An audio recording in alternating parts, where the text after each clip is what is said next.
Bonjour les amis, vous êtes bien sur Planète Gaïa TV dans l'émission Le Coin des bouquins.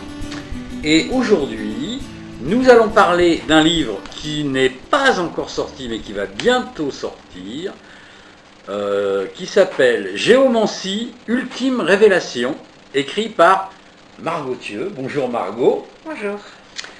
Alors, en règle générale, vous le savez, je demande aux gens de se présenter eux-mêmes. Je vais le demander encore à Margot, bien sûr, mais avant, je vais quand même vous faire part de choses que je ne fais jamais d'habitude, des recherches. Et j'ai fait des recherches, parce que ça, elle ne va pas vous le dire. Donc, moi, je vais vous le dire. Donc, Margot Thieux, chevalier de la Légion d'honneur, qui fait de la géomancie-reliance. Géomancie et reliance, c'est deux choses différentes ou c'est géomancie-reliance? Je considère qu'on ne peut pas faire différemment. D'accord.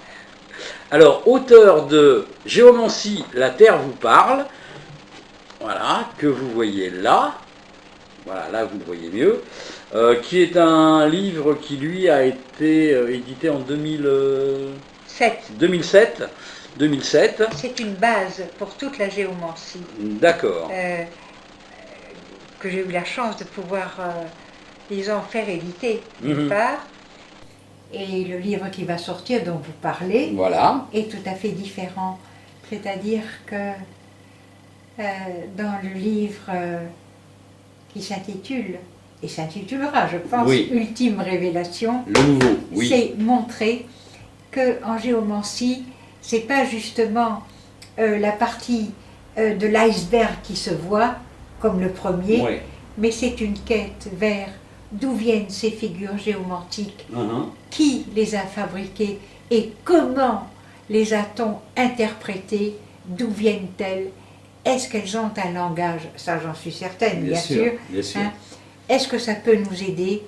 Comment puis-je remercier la vie de lui appartenir? Okay. Donc je continue ma petite présentation. Donc je le répète, chevalier de la Légion d'honneur, qui fait de la géomancie-reliance, qui est auteur donc de la géomancie, Géomancie, la Terre vous parle, donc ce livre-là, qui est en train de sortir un nouveau livre dont on est en train de parler, mais il faut savoir que c'est une sage-femme, c'est une ancienne expert près de la cour d'appel de Versailles, secrétaire des gens de l'aide de France. Sociétaire. Ah, sociétaire, pardon. Oui. Oh là là là là. Tu vois, on l'a écrit gros pourtant, mais oui, on ne l'a pas fait encore assez gros. Hein. Sociétaire, oui, oui, des gens de lettres de France.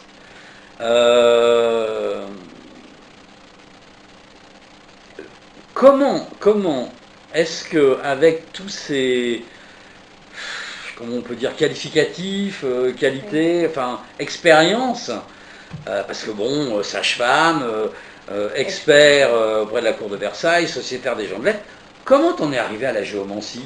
Quel est le chemin qui t'a amené à la géomancie?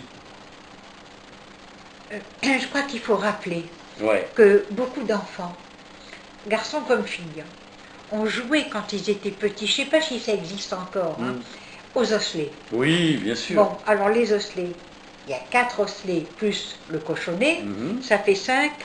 Je l'avais là. Ah, merci beaucoup. Il y a en creux, en bosse, en S, en I. Et rien qu'avec les osselets, toutes ces 4 formes-là, avec le cochonnet, permettent, le chiffre n'est pas anodin, plus de 153 parties.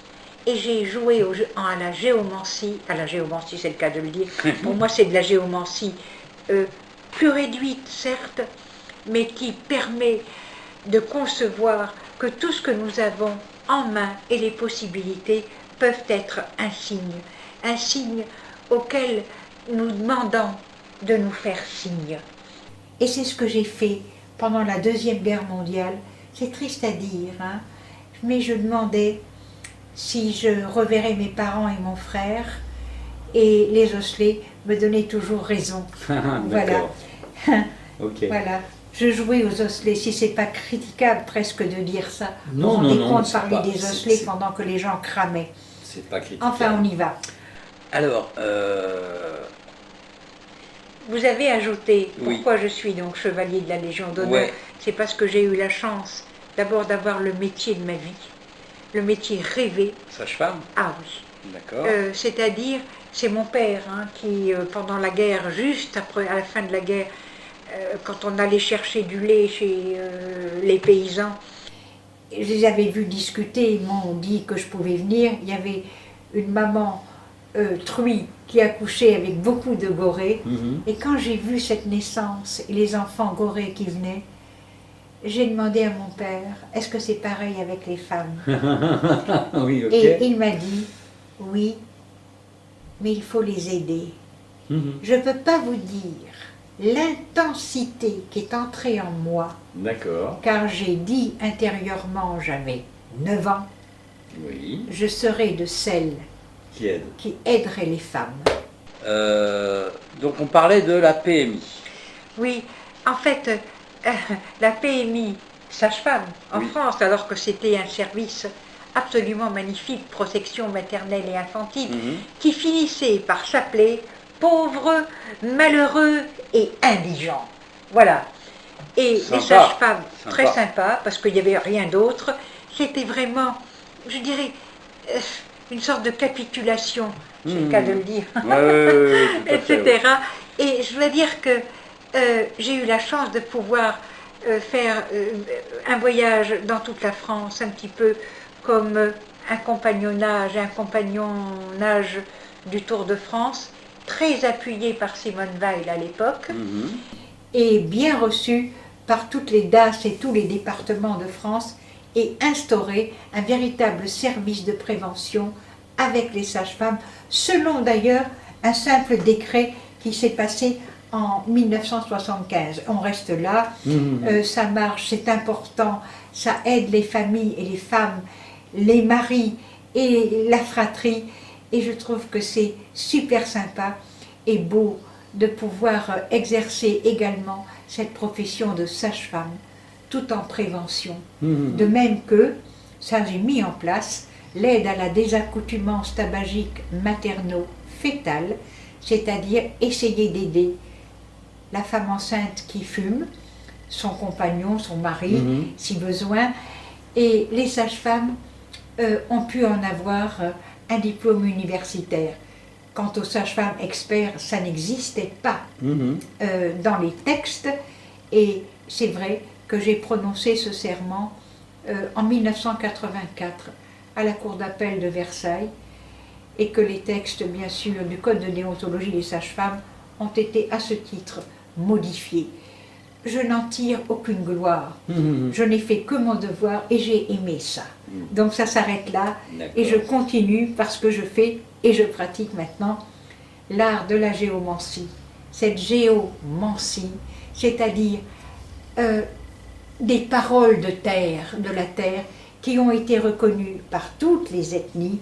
Elles sont au nombre de 16. On les place dans des pièces différentes. Alors attends, je te coupe la parole 2 petites secondes pour clarifier quand même un petit peu les choses.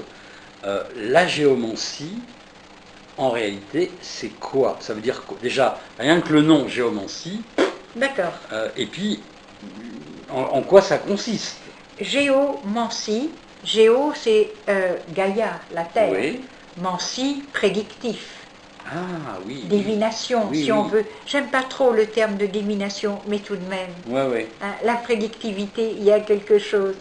Et cette technique de géomancie, donc de divination finalement, par ce que peut envoyer la Terre, tout en reconnaissant que ce qui est en bas est comme ce qui est en haut. Bien sûr. Parce que la Terre n'invente pas. Hein? Le ciel et la terre, c'est véritablement commun, et ça s'habite, et s'interhabite, les uns et les autres, les uns et l'autre, avec un langage qui a parcouru toutes les ethnies. Quand on parle du viking, on voit qu'il y a 64 hexagrammes. Justement, j'allais te parler du viking, savoir si c'en était ou pas. Oui, ça, bien entendu. Et en même temps, si vous voulez, comme il y a 16 figures, si vous multipliez 4 x 6, 24, 4 x 1, 4, 5, 6, on voit que c'est un petit peu une réduction du viking. Et si on veut aller, c'est vrai, il y a 16 figures, mais en réalité, si elles se regardent dans une glace, ça fait 32. Ouais. 32, qu'est-ce que c'est? 32 dents, 32, 33 vertèbres. Ouais. Hein? Donc, vous voyez, tout se rapporte aussi à l'homme, cet homme qui a été créé par un amour du divin que nous essayons les uns ou les autres de rejoindre par quantité de possibilités. Bien sûr qu'il y a les prières, ça on ne peut pas les oublier, mais en même temps par ce dessin DE2SIN des figures géomantiques et en même temps le dessin DE2SEIN du destin. Ouais, d'accord. Donc, si j'ai tout bien compris, le yiking, c'est de la géomancie. C'est aussi de la géomancie. C'est aussi de la géomancie, c'est pas que ça. Bien sûr que c'est pas que ça. Parce que c'est, si vous voulez, on voit des choses comme ça, mais qu'est-ce qu'il y a derrière ça? D'où ça vient? Qui a construit ceci? Et comment cela s'est-il transmis avec autant de vérité? C'est le prochain livre dont vous parlez qui va le révéler. Géomancie, ultime révélation. Voilà. D'accord. Alors, je crois que je ne vais pas dire une connerie, mais le yiking, c'est à peu près, ça a au moins 5000 ans. Donc la géomancie, c'est plus vieux alors. En tout cas, c'est aussi vieux, sinon un petit peu plus. On le retrouve à Sumer, à Babylone. Et si on voit, les Africains ont suivi cette mémoire des humains envers le céleste, le terrestre envers le céleste, et l'ont emmené avec eux au fur et à mesure de leur déplacement partout, africains, asiatiques, européens, en font part encore aujourd'hui. Oui, non, bien sûr. Il y a certainement plus que 5000 ans, et en particulier, les Hébreux l'avaient à Babylone, avec d'autres personnes, et ça s'est transmis comme ça. Seulement comme ça, ça ne veut pas dire uniquement un plaisir de découvrir avec des figures géomantiques, comme on l'a fait tous les deux, ce qui t'attend, ce qui t'attend pas, ce qui se passe, ce qui se passe pas, ce qui se passera, c'est pourquoi. D'où viennent-elles? Où vont-elles? Qui sont-elles? Et c'est maintenant, dans ce document, que ça va sortir, parce que tout est géométrique. Il faut bien se le dire. Et, disons, mathématiques et métaphysique aussi, bien sûr.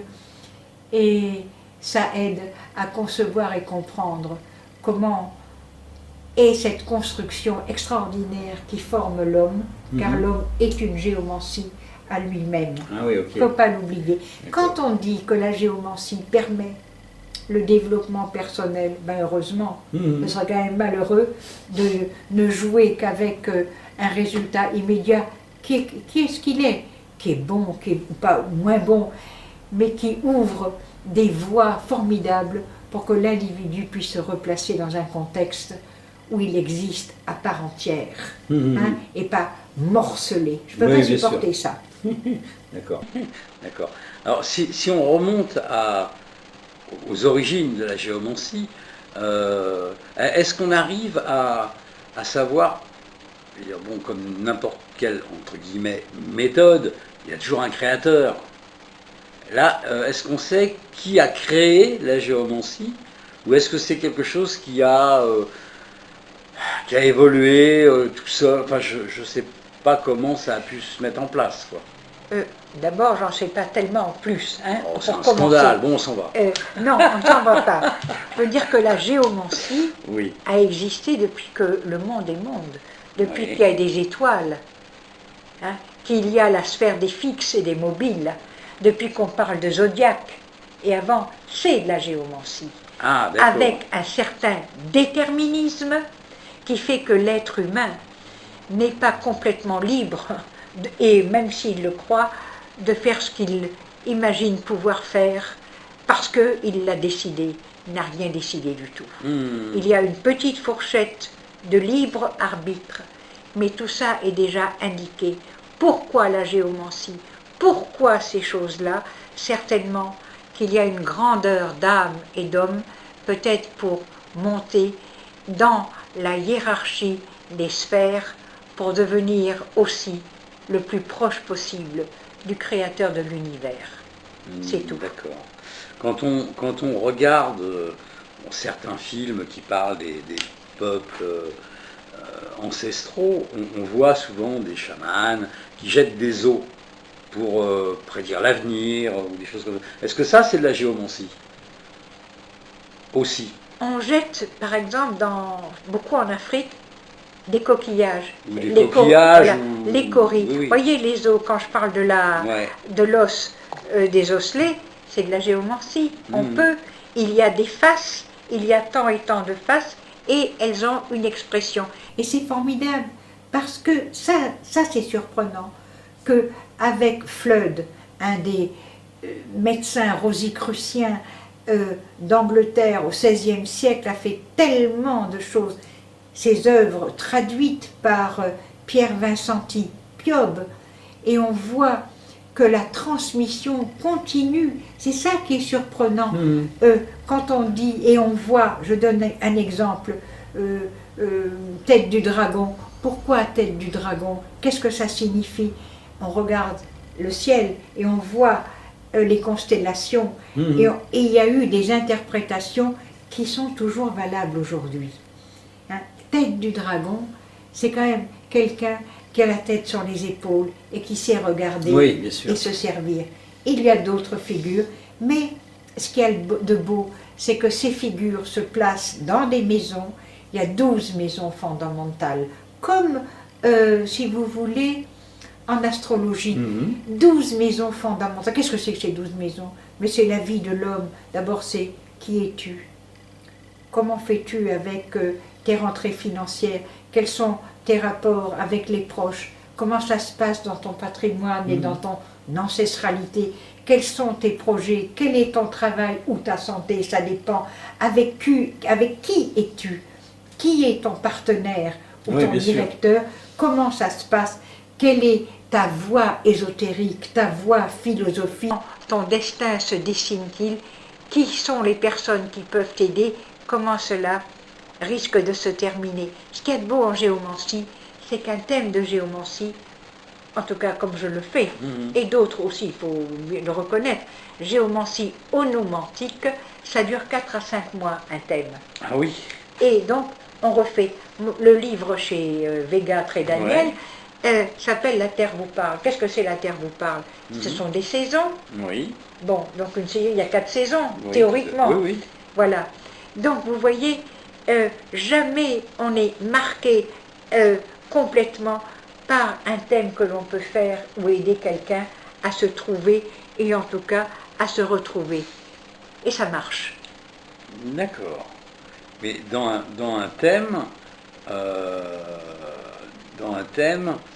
tu entrevois, on va dire, des directions, des chemins possibles, pas des certitudes. Continuez, je vous écoute. Non, c'est une question. Oui, bien sûr. C'est des chemins possibles, ça veut dire que ça peut très bien... Pour moi, c'est la plupart du temps des certitudes. Hein. D'accord. Parce que je sais que ça marche, mais on peut ne pas suivre.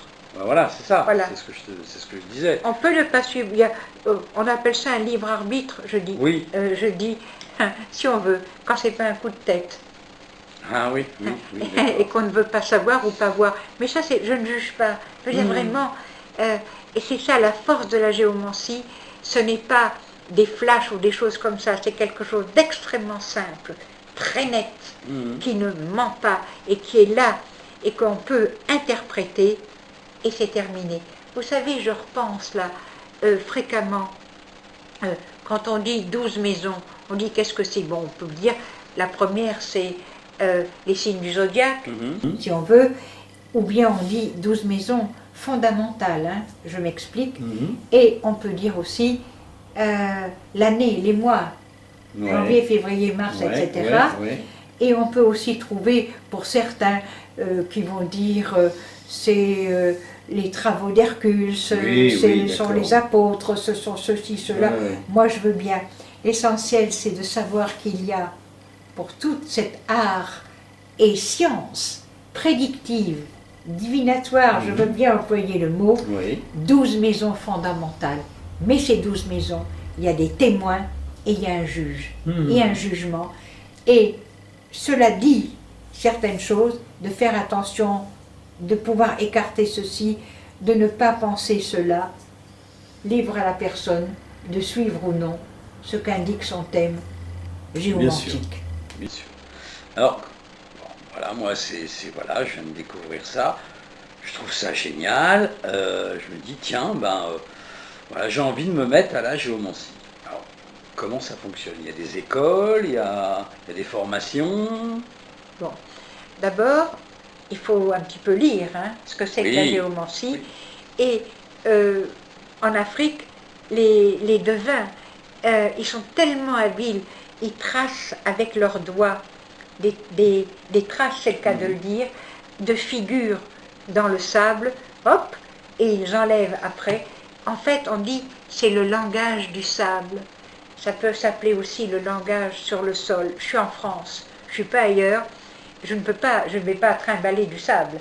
Et pour remplacer ça, c'est ce que nous avons fait ensemble, ce sont des quatrains, c'est-à-dire tracer 16 lignes, 4 fois 4, et je relis tous ces quatrains en figures, et après, on compte, bien entendu, on regarde quelles sont les figures qui sortent.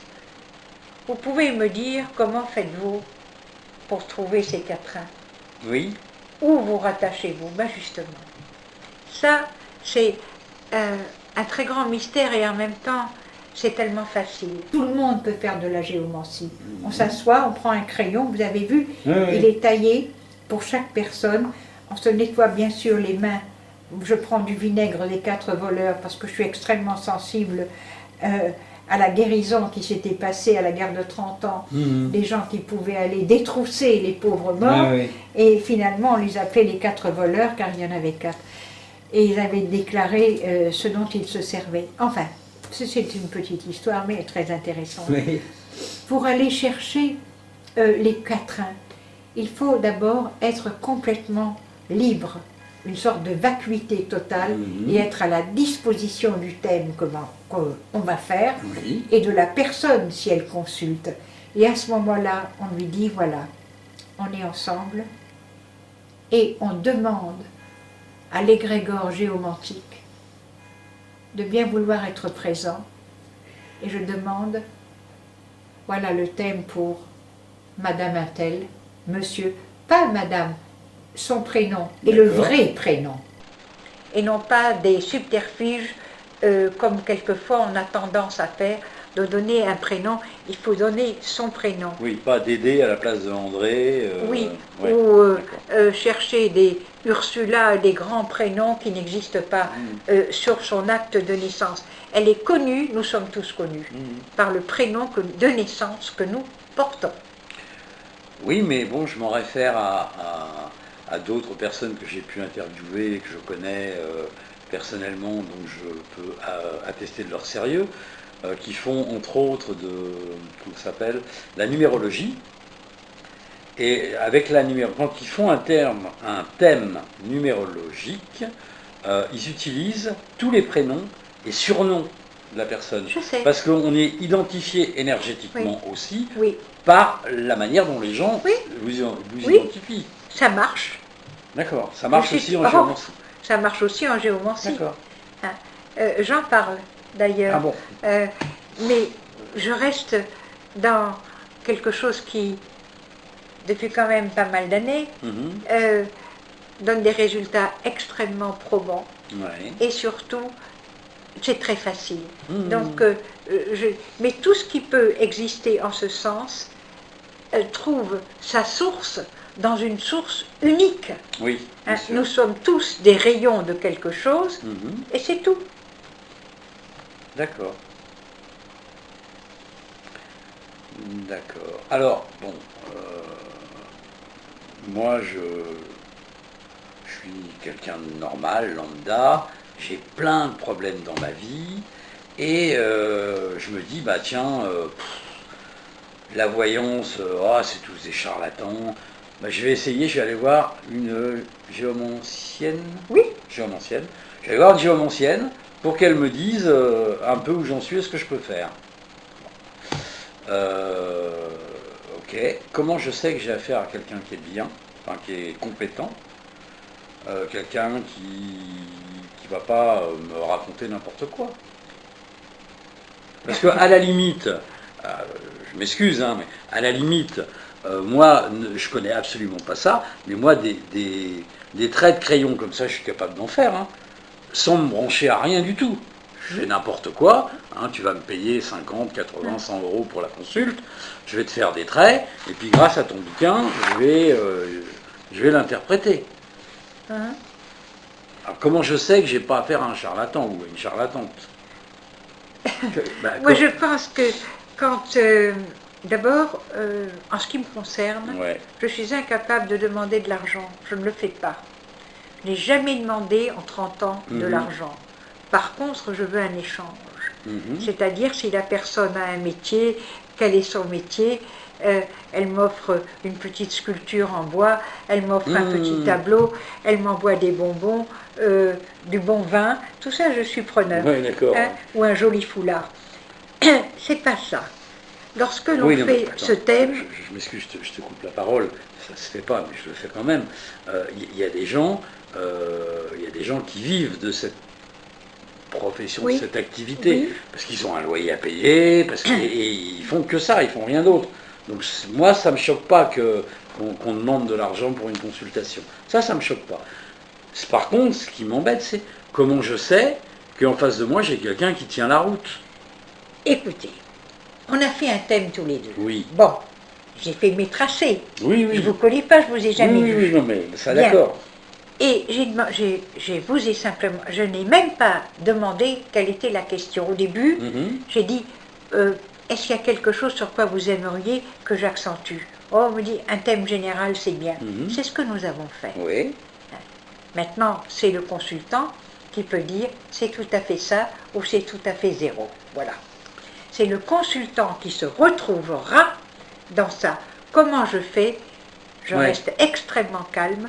J'ai un rituel, vous l'avez vu, une nappe verte, le crayon spécial, une tenue particulière, une manière d'être assise et d'être, si vous voulez, sensitivement, aussi bien ailleurs que sur Terre. Et je demande à la géomancie d'être présente pour la personne qui consulte et qui me fait l'honneur de demander que dit la géomancie. Je ne suis rien qu'un intermédiaire, etc. Un canal, on pourrait dire. J'aime pas trop le terme, mais ça fait rien. On va dire, je fais tout ce que vous voulez. Et je peux faire ce thème. Je n'ai même plus besoin, et je ne prends pas, même pas, si vous voulez, ce que l'astrologie dit, simplement. La maison 1, c'est la personne. La 2, on l'a dit, ce sont les biens, les frères, les sœurs, le patrimoine, les enfants, les espérances, etc., etc. Et avec la figure qui va sortir de ces quatrains, ensuite, une fois que j'ai les 4 mères, j'ai toutes les autres générations. Vous avez vu que j'ai fabriqué les filles, les nièces, les témoins, et le juge suprême, et même on a été au-delà. Nous avons fait ensemble ce qu'on appelle les mères secondes. Et si vous savez interpréter et les maisons et les figures, vous pouvez donner des réponses à la personne qui consulte. C'est le consultant qui peut dire OK pour la géomancie. Alors, je voudrais quand même témoigner, puisque quand je suis arrivé, donc hors caméra, on a fait tous les deux un thème. Enfin, tu as fait mon thème. Ça s'appelle un thème. Hein. Ça s'appelle un thème. Donc, tu m'as fait un thème. Et j'ai été quand même bluffé. Parce que je t'ai rien dit. Tu m'as posé la question, que je me rappelle, si j'avais une question précise ou si je voulais quelque chose de général. Je t'ai dit, je t'ai rien donné comme renseignement, je t'ai dit, on fait général. Et je sais pas, ça a duré combien de temps? Une demi-heure? Je me rends pas compte, hein, moi je vois pas le temps passer. Enfin bref, ça a duré un certain temps. Et tout ce que tu m'as dit se rattachait à des choses que je vis dans ma vie et qui m'ont permis de peut-être d'avoir un autre regard sur certaines choses. Mais de toute façon, c'était toujours raccroché à des trucs que je t'ai jamais dit.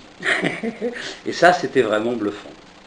Alors, je ne sais pas, est-ce que tu veux rajouter quelque chose à mon témoignage personnel de cette consultation? Oui, enfin... Non, c'est pas le terme. Non, c'est bien, c'est bien. Pourquoi pas une consultation, quelque chose qui va conforter un peu ce qui se passe dans la vie de quelqu'un. Et c'est ça la géomancie. Et c'est ça qui est tellement vrai.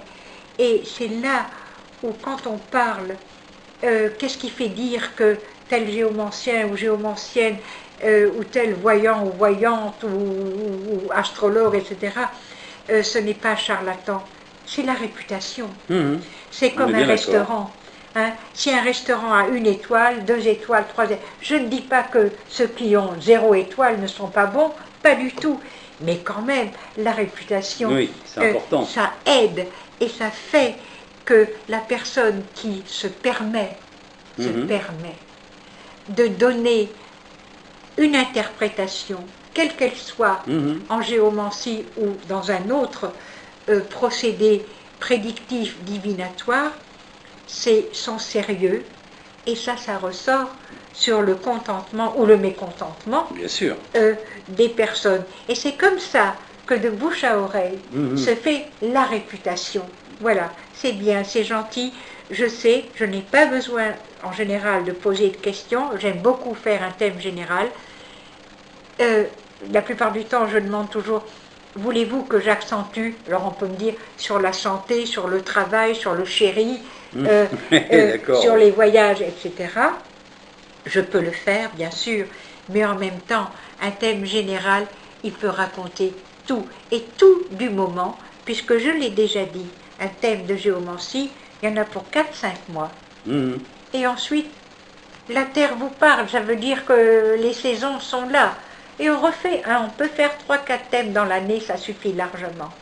Sauf si on a quelque chose d'extrêmement aigu, par exemple, d'après vous, mon procès a lieu tel jour, comment est-ce que le jugement va se faire ou se passer? Nous pouvons trouver la réponse. À condition aussi, il faut bien le dire, que le consultant soit axé vers ce que la géomancie va dire et que l'opérant va être en état psychologique, psychique et physique de procéder à ce thème qui quand même remet la vie des uns et des autres en cause. Bien sûr. Voilà. Ok. Alors moi j'ai une très très bonne mémoire, donc je vais lire ton bouquin et je vais me souvenir de tout.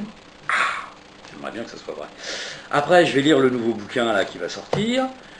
Bon, ok. Après, je peux te faire une séance de géomancie? Que vous pouvez me faire un mois, à condition d'aimer la géomancie, de l'avoir quelque part intégrée. Attends, quand je dis ça, toi tu connais rien, hein? Tu connais pas la géomancie? Non. Mais moi j'ai appris tes 2 bouquins. Voilà. Est-ce que je peux te faire une consultation? Je ne peux pas dire tout de suite consultation, il faut faire des essais. Il faut être dans une disposition physique, mentale, morale, psychologique, etc. Ce qu'on ne trouve pas dans les bouquins. Ce qui est marqué dans les livres. Oui, c'est marqué, mais on ne trouve pas. Ça ne vient pas à l'esprit de tout à coup dire « Attends, le lait va bouillir, qu'est-ce que tu veux, je vais le faire ». Non, il ne faut pas être comme ça. Oui. Il faut vraiment respecter ce que l'on fait et respecter la personne qui demande. Et à ce moment-là, faire ce thème de géomancie qui va être tout à fait important pour la personne qui consulte en lui donnant des pistes, etc., de ne pas la duper ni la tromper, et être en physique, mentale et morale à son service. Hein, j'ai toujours dit servir sans se servir ni asservir, et n'importe qui va s'asseoir, attends, je vais te dire, ça ne me vient même pas à l'esprit. Mais ça veut dire que, alors je reprends mon exemple, hein, moi j'ai appris tes 2 bouquins par cœur, je connais tout, tu me dis maison machin, je te dis tout, il n'y a pas de problème. La personne peut le faire, le thème. Mais est-ce que cette connaissance, ça me suffit pour pouvoir te faire un thème, ou est-ce que j'ai besoin d'autre chose qui n'est pas enseigné dans les bouquins? Je vais dire n'importe quoi, la méditation, la concentration, la connexion. Enfin, est-ce qu'il y a autre chose que simplement la connaissance?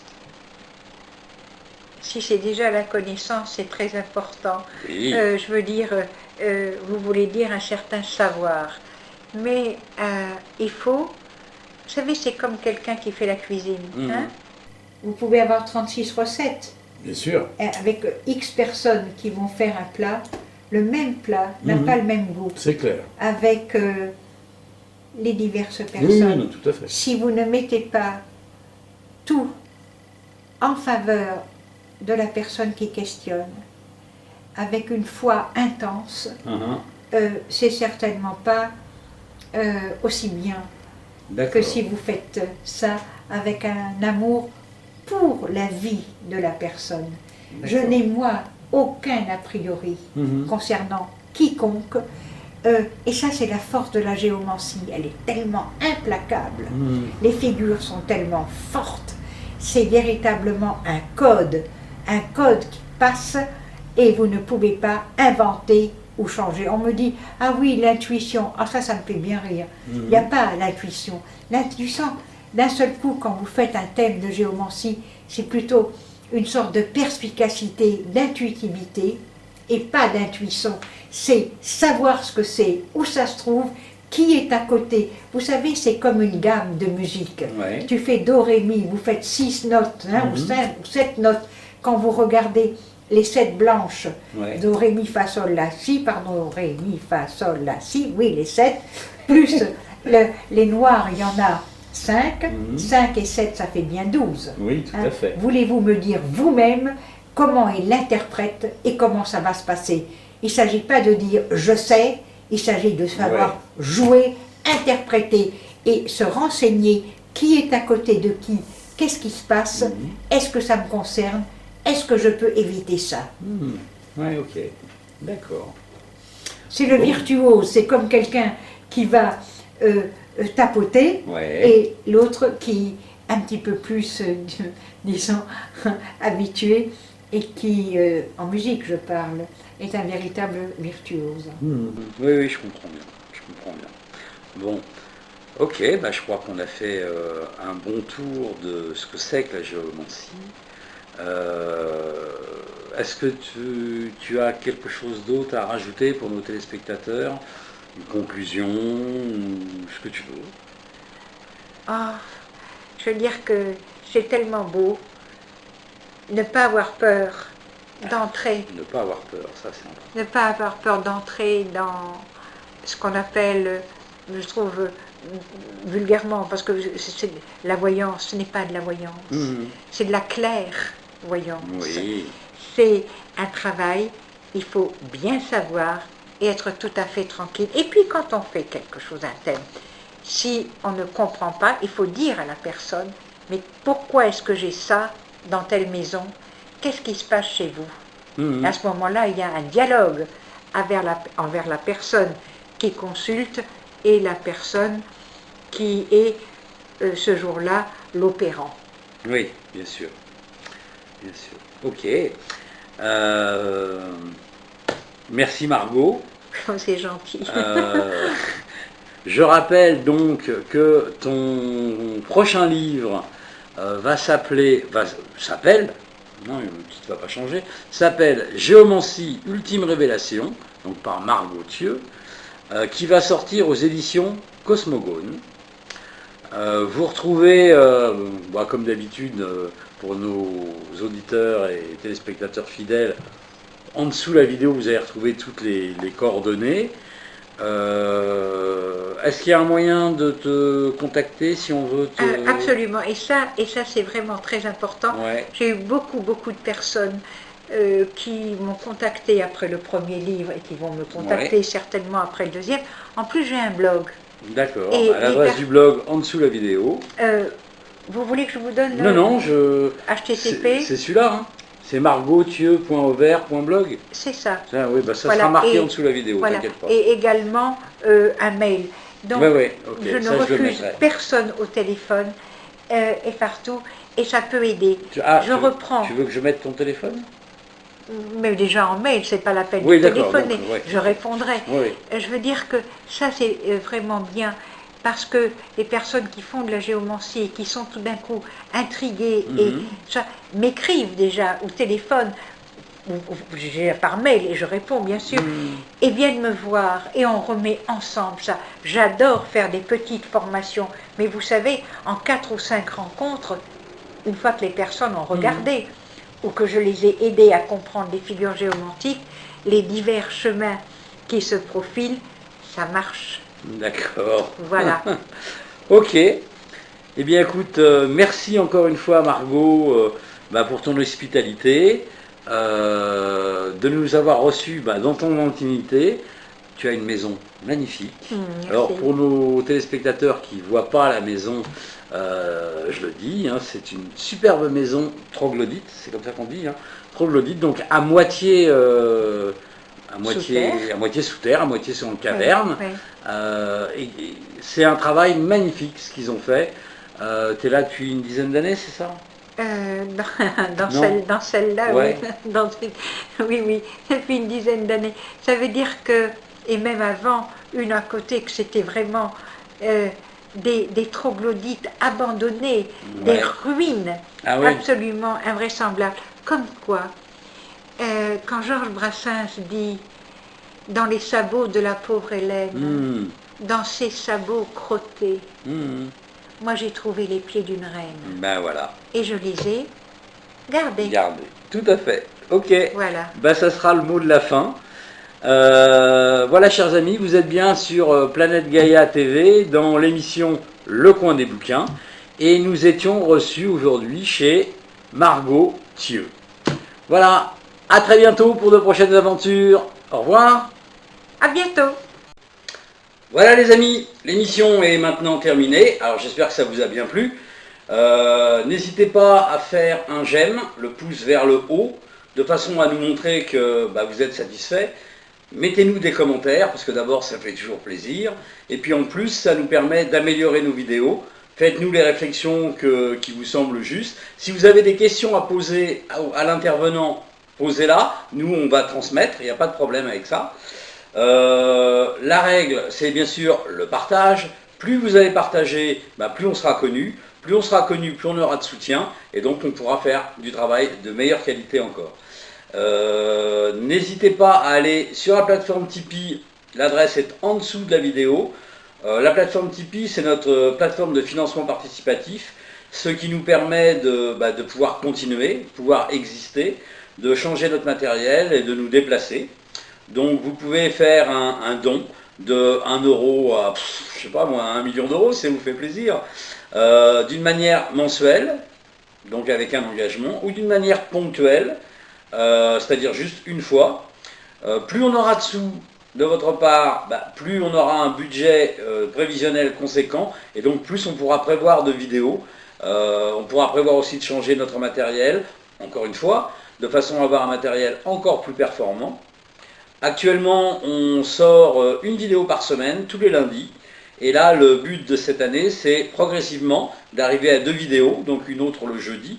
Donc vous allez voir apparaître des nouvelles vidéos de temps en temps, mais de plus en plus souvent le jeudi, donc pour arriver à 2 vidéos. Pour ça, on a besoin de vous, parce que sans vous, sans votre argent, qui est le nerf de la guerre, malheureusement, on ne pourrait pas exister. Donc je vous remercie d'avance pour votre soutien, et je vous dis à bientôt pour de prochaines aventures. Au revoir.